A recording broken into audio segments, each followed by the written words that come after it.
Welcome to the Salmon Runs YouTube. Enjoy the video. You begin by saving your work because the TI-Nspire CX Roman 2 doesn't warn before power off. Press Ctrl then S or Menu File Save. Once done, close any open documents with Home and ESC processes stop. Make sure you can reach the physical power key at the top right.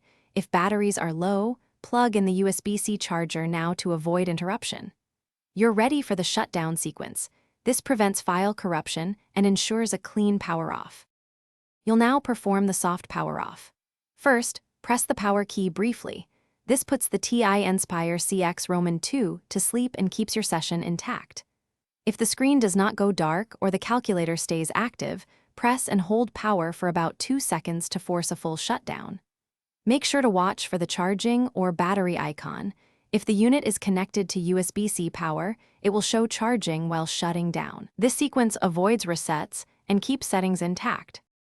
Finish by confirming the screen is blank and any status LEDs are off. That indicates a complete shutdown.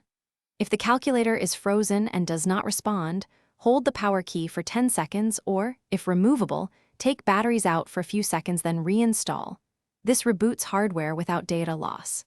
If the problem continues, connect to a computer and update the OS using TI's desktop software. Make sure you back up files first. That resolves firmware hangs and keeps the device reliable. Thanks for watching. Consider subscribing if we helped you.